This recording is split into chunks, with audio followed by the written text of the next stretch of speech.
512, episode 99 The Most Ancient Dream 1. Diupload oleh Baca Suara. Di dalam cahaya redup ini dengan lembut dan hangat memeluk seluruh tubuhnya, Raja Weni meringkuk dalam posisi janin, memimpikannya mimpi tertentu. Itu adalah mimpi yang sangat kuno. Sebuah kisah dari jauh sebelum tidak terbacanya telah diputuskan. Dia pingsan di lantai hutan yang tercemar. Epsilon, kita hanya harus melangkah sedikit lebih jauh. Kastil Raja Setan hampir dapat dijangkau. Dalam kisah ini, dia adalah seorang prajurit yang menaklukkan Raja Iblis. Seorang prajurit yang memulai ekspedisi Raja Iblis untuk melindungi dunianya. Sayangnya, dia tidak bisa memenuhi keinginannya yang sudah lama dia hargai. Tepat sebelum penaklukan berlangsung, dia harus menutup matanya, wajah temannya hal terakhir yang dia lihat. Tanda hubung. Bert. Adegan berubah, dan sekarang menampilkan zona perang. Dia sekarang adalah seorang pria dari Murim, mengenakan pakaian berwarna hitam dari seorang agen malam. Kakak senior Kwok, pangkalan utama bajingan iblis-iblis ada di sana. Dia melihat wajah rekannya mengisi pandangannya. Kerinduan dengan cepat mengisinya. Dia adalah orang yang paling dia cintai dari semua kehidupan yang dia jalani. Tanda hubung. Sudah terlambat untukku. Adik junior, silakan lanjutkan. Bunyi siulan anak panah terbang dari suatu tempat kemudian, pandangannya menghitam sekali lagi. Kepalanya berdebar kencang. Saat ingatan meluap, ego Raja Weni bergetar tak stabil. Adakah adegan-adegan ini dari ingatannya sendiri atau dari final wall? Di mana kisah ini dimulai, dan di mana itu akan berakhir? Terlepas dari kemauannya, kisah itu berlanjut. Dia sekarang adalah anak tetas muda. Dia juga makhluk mengerikan tanpa nama. Dia adalah seorang ahli dari Murim, dan juga seorang ksatria dari abad pertengahan. Dan setiap kali itu terjadi, dia adalah inkarnasi yang menyelesaikan skenario. Hal terakhir yang didengarnya di depan dinding akhir, adalah suara yang berasal dari bayangan tanpa nama. Temanku, bahkan selama kehidupan kita berikutnya, temani aku.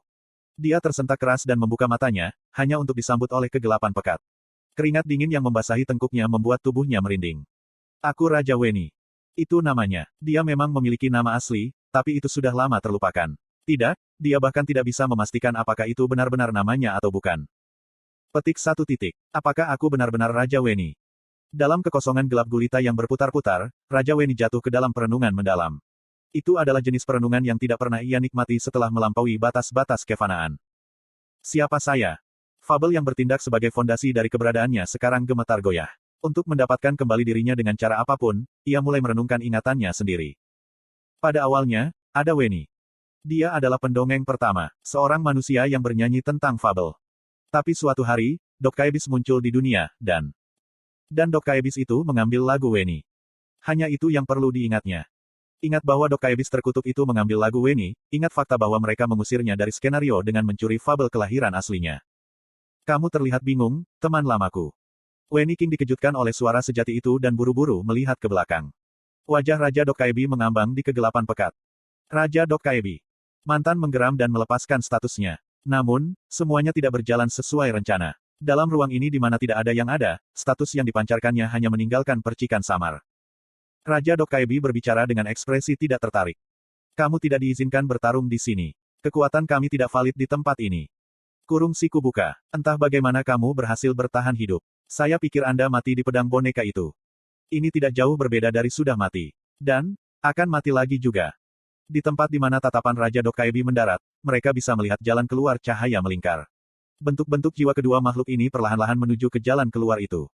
The Weni King berteriak, tidak, tunggu sebentar, dongeng saya baru saja dimulai. Saya akan menyeberang, final wall. Aku akan bertemu dengan Dewa Malas yang membayangkan segalanya di dunia ini, dan menjadi satu-satunya makhluk yang mengetahui rahasia dunia ini. Apakah Anda ingin tahu tentang rahasia dunia ini? Anda berbicara tentang sesuatu yang jelas. Tidak ada satu makhluk pun yang tidak ingin tahu tentang asal-usul kelahiran mereka sendiri. Dan justru itulah alasan mengapa makhluk menjadi tidak bahagia. Raja Dok Kaebi berbicara dengan sikap mencela diri sendiri. Menurutmu mengapa makhluk memiliki kemampuan luar biasa yang disebut pelupa?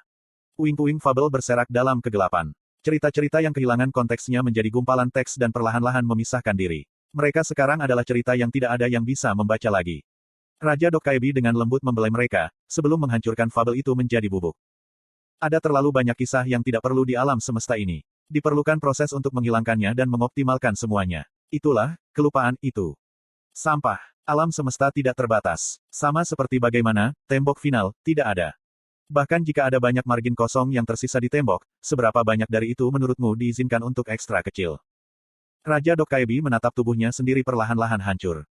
Sayangnya, protagonis yang dipilih, tembok final, bukanlah kamu atau aku.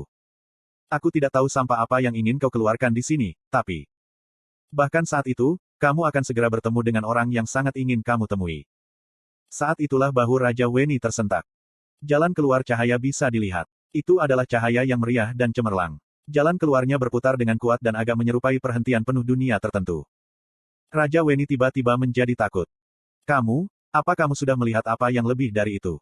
Raja Dokkaebi tidak segera menjawab. Dia memiliki ekspresi kebosanan seolah-olah semua kalimat tidak ada artinya setelah sepenuhnya berhenti sendiri. Meski begitu, dia memang menambahkan komentar pada akhirnya. Lagi pula, apa artinya itu? Apa? Maksudku, apa artinya mengetahui bahwa dunia ini hanya sebagian dari mimpi yang luas? Kata-katanya mengandung kesia-siaan tanpa akhir dari semuanya. Raja Weni tidak bisa mengerti apa yang dikatakan. Cahaya semakin terang, namun ekspresi Raja Dokkaebi semakin kabur. Segera, jalan keluar cahaya benar-benar tepat di depan hidungnya. Tanya Weni King yang khawatir. Kurung siku buka titik. Kenapa kamu melanjutkan dengan sampai sekarang? Mungkin pertanyaan itu tidak terduga. Ekspresi Raja Dokkaebi berubah aneh. Dia diam-diam menatap Raja Weni, sebelum membuat jawabannya. Aku penasaran. Saya tidak bisa mengingatnya lagi. Pada saat itu, beberapa dongeng tumpang tindih di wajah Raja Dokkaebi.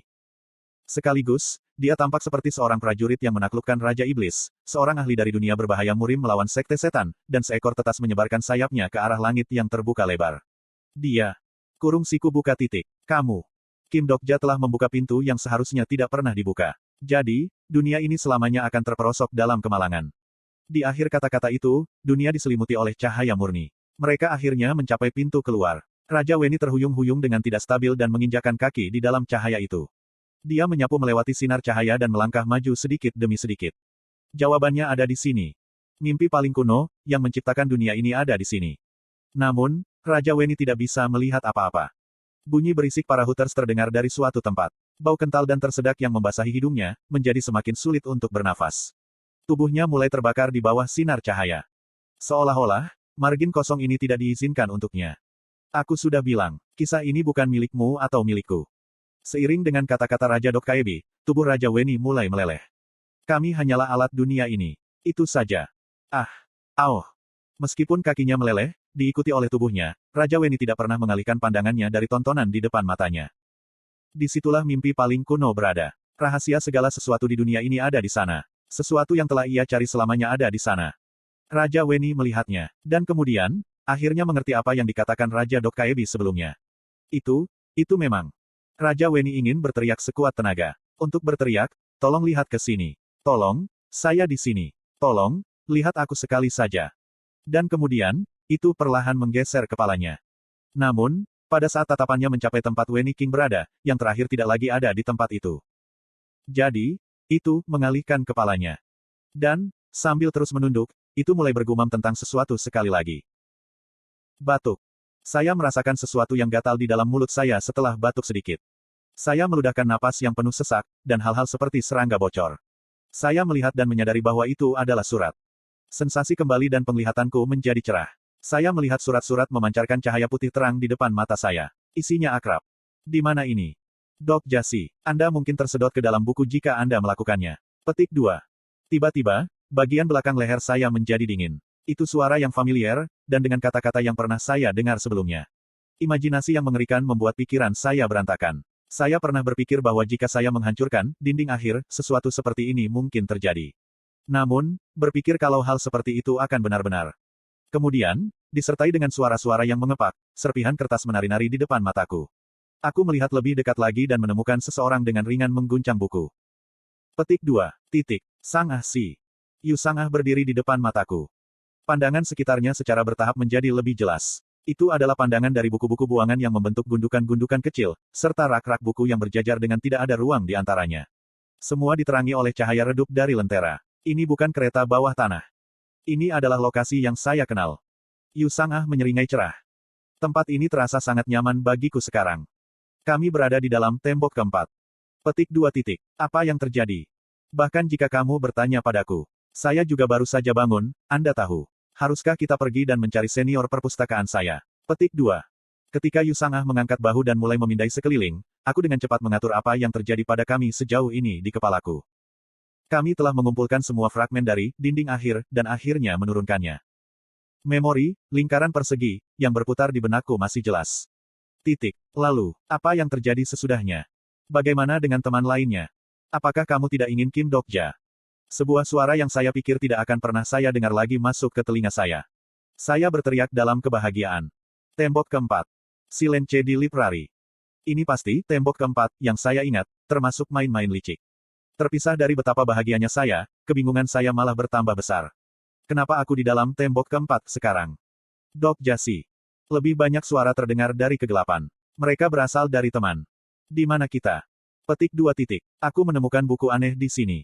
Itu disebut Im Kim Dokja dan Misteri Seks. Petik 2. Kamu pasti tidak boleh melihat hal-hal seperti itu, Ji Hye ya. Kalau begitu, bagaimana dengan yang ini? Jika mereka memiliki Alkitab, maka Kim Dokja memiliki cara untuk bertahan hidup. Kamu benar-benar ingin membaca sesuatu seperti itu. Saya pikir saya bisa mendengar Jong Hui Won dan Yi Ji Hye saling berbicara. Dan kemudian, sepasang kepala kecil muncul dari gundukan buku di dekatnya seolah-olah itu tahi lalat. Ah Jusi. Hyung. Itu adalah Shin Yuseng dan Yi Gilyong. Saya juga bisa melihat Han Suyong berjalan ke arah kami dalam pemandangan yang gelap. Tempat yang aneh ini, apakah ini, perpustakaan, yang dibicarakan Yu Sang-ah sebelumnya? Petik 2. Dia mengeluarkan sebuah buku dari rak untuk melemparkannya ke belakang. Sementara itu, Yi Hyun Seong berdiri di belakangnya menangkap itu dan memasukkannya ke dalam saku bagian dalam. Suyong Si, Anda seharusnya tidak menangani buku dengan sembarangan. Kamu bahkan tidak tahu benda apa ini. Petik 2. Lowi, apa ini? Terdengar menyenangkan. Di belakang mereka, saya melihat Gong Pildu yang tidak sadar, Yang Haiyong dan anak Croft berbaring di lantai. Dan akhirnya, Yi Seol Hua memeriksa pulsa mereka. Paling tidak, semua teman saya yang berpartisipasi dalam skenario akhir berkumpul di sini. Tidak semua orang. Saya mendapat firasat yang agak buruk setelah mendengar suara The Empat Tahwol. Saya masih belum bisa melihat pria itu. Mungkinkah? Hahaha, Yu Jung Hyok. Aku bisa menciumnya di suatu tempat di dekatnya. Apakah dia akhirnya muncul di sini untuk menjadi satu denganku? Sebuah suara dengan keras bergema keluar dari dalam kegelapan yang dalam. Itu jelas berasal dari Nirvana. Dan tepat di detik berikutnya, suara tumbukan kusam terdengar. Tubuh lemas Nirvana yang sekarang terdiam berguling-guling di lantai, dan kemudian, sepatu tempur hitam tertentu menginjak-injak kepala Isak miskin itu. Petik 2. Apa ini ruang yang tidak menyenangkan? Yu Jung Hyok. Percikan api masih samar-samar menari di sekitarnya seolah-olah dia belum terpisah dari Secretive Plotter. Karena dia ada di sini juga, siapa yang tidak bisa datang? Petik 2. Constellations tidak ada di sini. Apa yang terjadi pada semua orang di bumi? Tembok keempat, yang mengevakuasi kami ke sini hanya bisa berarti semacam masalah telah terjadi di dunia luar. Hati saya sekarang menjadi sedingin es. Saya ingat tembok keempat, serta kalimat-kalimat di atasnya, hancur berkeping-keping. Apa yang salah? Apakah dunia binasa karena saya mencoba mengubah cerita? Saat itulah, tembok keempat mengatakan sesuatu yang sama sekali tidak terduga. Saya tidak bergerak jadi tidak bisa kembali Imagine Inc. Bahkan sebelum saya bisa bertanya tentang arti itu, beberapa makhluk muncul lebih dulu. Apakah Anda akhirnya mematahkan tembok, Rasul Keabadian dan Epilog? Hari seperti itu memang telah tiba sebelum kita. Mereka adalah pustakawan, Devourer of Dreams dan simulasi. Saya menatap mereka terlebih dahulu sebelum membahas The Empat Tahwol. Biarkan aku keluar dari sini. Ada sesuatu yang perlu saya konfirmasi. Petik 2. Yang mendorong pustakawan untuk membalas, sebagai gantinya. Bahkan jika itu kamu masih tidak akan bertahan dengan pergi keluar. Tidak ada lagi. Segala sesuatu di tempat itu sekarang telah berhenti. Segalanya telah berhenti. Pastinya, dongeng yang biasanya bisa didengar di dinding tidak bisa didengar lagi. Alih-alih, suara yang mirip dengan pegas raksasa yang bisa terdengar berasal dari suatu tempat. Itu seketika seperti detakan tangan kedua arloji, atau bahkan suara mengetik yang sangat konsisten tapi lambat, berirama dari keyboard. Kalau begitu, aku akan pergi dan menemui pria yang akan memutar jam kembali.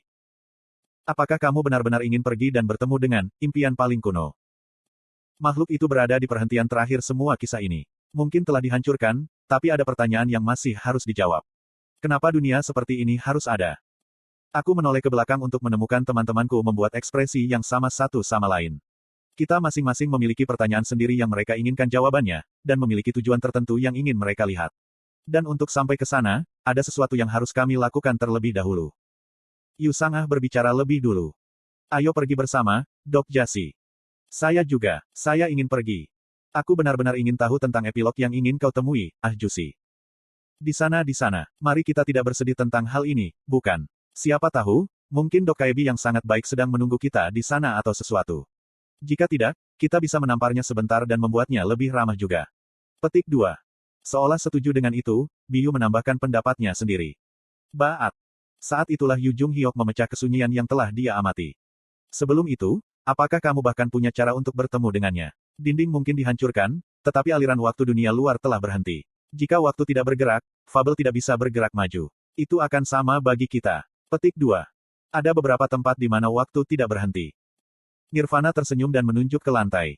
Baik, waktu di dalam perpustakaan ini tidak berhenti sama sekali. Mungkinkah bajingan itu berada di dalam perpustakaan ini? Bukan itu. Perpustakaan ini juga hanya dinding lain, Anda tahu. Namun, lorong baru telah dibuka setelah Anda menyelesaikan cerita. Artinya, Anda sekarang dapat menyeberang ke sisi lain. Sambil mengatakan itu, Nirvana membimbing kami di suatu tempat. Entah bagaimana, saya pikir saya tahu kemana dia akan membawa kami. Saya ingat tebing yang membentang di bawah perpustakaan.